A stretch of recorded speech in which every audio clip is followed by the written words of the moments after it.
है ना। जैसे मान लो अगर हमसे कहा जाए -4 की पावर 1/9, तो अब देखो इसके 9 आंसर आएंगे।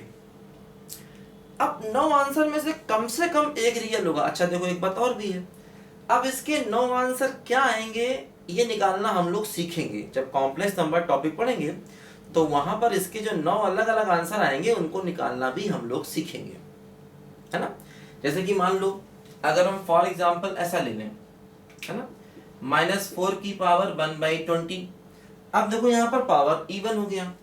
अब यहाँ पर समस्या ये आएगी इसके आंसर तो 20 आएंगे, अब उसमें से रियल कोई नहीं होगा, ये समस्या आएगी।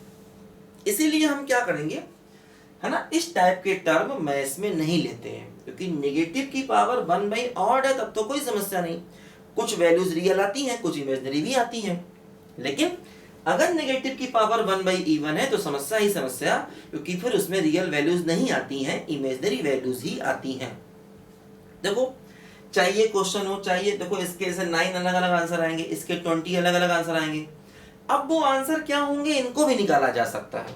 जब हम लोग कॉम्प्लेक्स नंबर टॉपिक पढ़ेंगे तो उनके 9 अलग अलग आंसर, ये 20 अलग अलग आंसर क्या आएंगे इनको भी हम निकाल सकते हैं।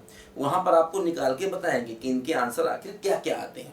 ठीक है, अभी हम लोग नहीं समझ पाएंगे कि आंसर क्या आएंगे, फिर जब कॉम्प्लेक्स नंबर टॉपिक पढ़ेंगे तो वहां पर हम आपको ये निकालना सिखाएंगे कि आखिर आंसर क्या क्या आएंगे। तो देखो जैसे हम कोई भी नंबर लें, मान लो हमने लिया -1/2 की पावर 1/1000।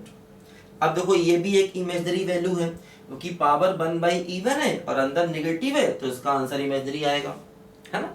मतलब इस टाइप के नंबर को हम कंसीडर नहीं करते। तो देखो क्या हुआ, जब हमें y बराबर x की पावर x का डोमेन निकालने को दिया गया। अब देखो समस्या क्या है कि जैसे मान लो अगर हम x को ले ले -2, तो -2 की पावर -2, कोई समस्या नहीं, क्या हो गया 1/-2 की पावर 2, तो 1/4 ये डिफाइन है। लेकिन अगर हम मान लो x की वैल्यू ले ले -1/2, तो क्या होगा, देखो -1/2 की पावर -1/2, देखो 1/इवन आ गया। अब 1/इवन है तो देखो ये नंबर क्या हो गया, इमेजिनरी हो गया, क्योंकि अंदर भी नेगेटिव है और 1/इवन भी है। या जैसे मान लो अगर हम x को ले लें -1/4, तो -1/4 whole raise to the power -1/4, इसको ऐसे भी लिखा जा सकता है -1/4 whole raise to the power 1/4। देखो यहाँ पर फिर से पावर 1/इवन है तो इसकी वैल्यू भी इमेजिनरी हो जाएगी, है ना।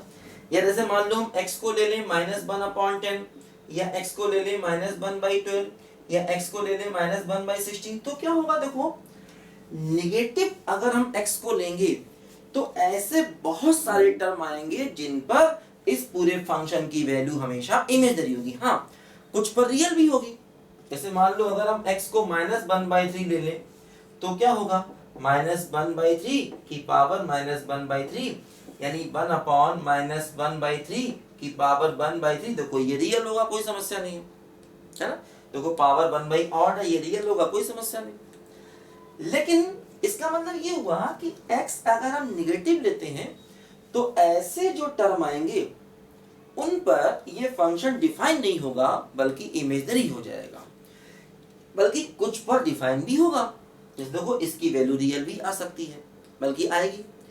तो हम क्या करते हैं, एक्चुअली ये जो टर्म है x की वैल्यू -1/3, -1/2, -1/4, -1/10, ये इतने आसपास हैं कि इनको अलग करना बड़ा मुश्किल है, क्योंकि -1/16, -1/20, -1/100, -1/1,00,000, -1/1,02, तो ये सारे ऐसे वैल्यूज हैं जिन पर ये फंक्शन इमेजिनरी वैल्यू लेगा।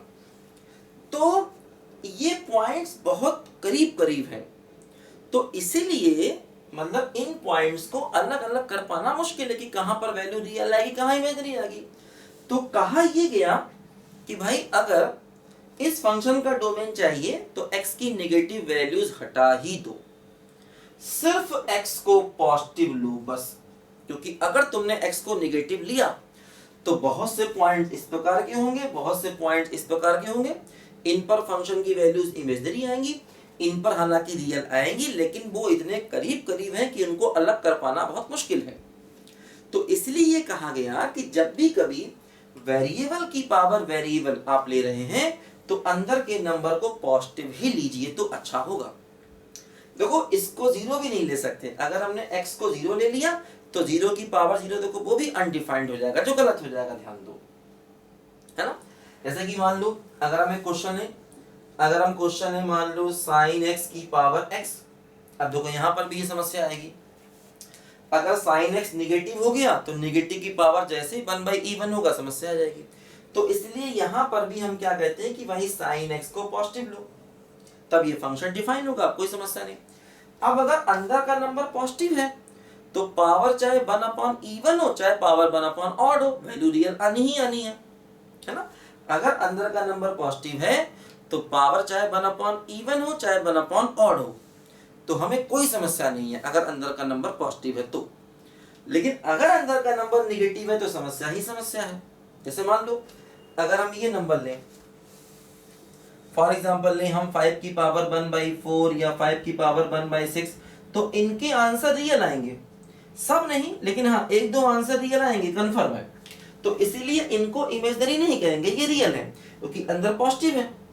पॉजिटिव की पावर 1/even है तब भी कोई समस्या नहीं, और अगर पॉजिटिव की पावर 1/odd है तब भी कोई समस्या नहीं। ऐसे मान लो 1/11 है तब भी इसका आंसर रियल आएगा, है ना। तो ये भी रियल होगा, ये भी रियल होगा, ये भी रियल होगा, कोई समस्या नहीं क्योंकि अंदर प्लस है।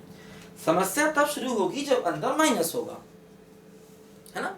तो इस बात का हम लोग यहाँ पर देखो ध्यान रखेंगे कि अगर वेरिएबल की पावर वेरिएबल कहीं भी होगी तो वो x की पॉजिटिव वैल्यूज के लिए डिफाइन होगा, x की निगेटिव वैल्यूज के लिए वो डिफाइन नहीं हो पाएगा।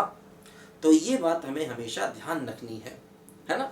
तो देखो इस प्रकार के फंक्शन का डोमेन मतलब अंदर के टर्म को पॉजिटिव होना चाहिए, तब ये पूरा का पूरा फंक्शन डिफाइन हो पाएगा। लिखो जरा बच्चे ध्यान से।